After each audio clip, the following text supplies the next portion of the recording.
Wagwan Chatbout family, it's your girl Miss T, and today I bring to you a story of fire and freedom led by three remarkable women whose courage ignited an island. The year was 1878 in St. Croix, then a part of Danish West Indies. Officially, slavery had ended, but for the black labourers toiling on the sugar plantations, life had hardly changed. They worked under harsh conditions for pitiful wages, trapped to the system designed to keep them in poverty. But before I get to the main story, let me tell you something about these three extraordinary women. First up, Queen Mary Thomas was a field labourer born in the brutal system of plantation work. Queen Mary Thomas had experienced a transition from slavery to the deceptive freedom of labour contracts firsthand. Her intimate knowledge of the plantation system's cruelty fueled her revolutionary spirit. Queen Agnes was slightly younger than Mary. She also grew up in the post-emancipation era of St. Croix. Like many black women of her time, she was intimately familiar with the harsh realities of plantation life. Long hours of back-breaking labour, minimum compensation, and a system that continued to exploit black workers despite the official end of slavery.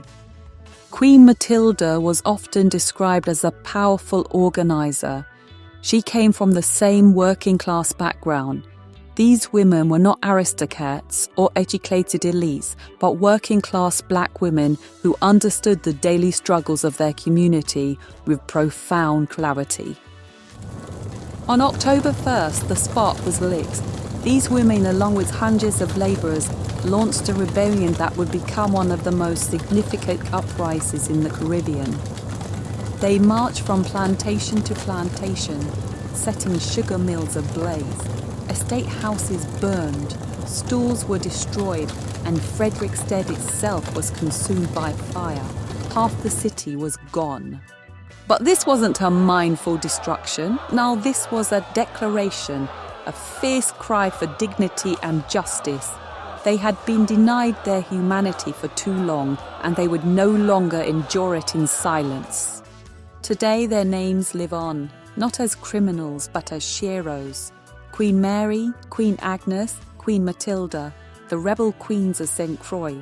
Their flames did more than destroy, they illuminated the path to true freedom. So let us honour their legacy, not with pity, but with pride. For in their fire we find the power of resistance, in their courage we see the triumph of the human spirit. This, my friends, is their story, the story of fire, freedom, and the rebel queens who dared to dream. Can you imagine how many stories lie buried? How many rebellions, how many acts of courage have been silenced? The Caribbean is not just a paradise of beaches and tourism. It's a landscape of profound struggle, of persistence, resistance. We must remember. We must tell these stories, not with pity, but with pride, not as history, but as a living testament to the unbreakable spirit of a people. This is our heritage. This is our truth. This has been Miss T for CHATBOUT, and as always, unawak good. Bless.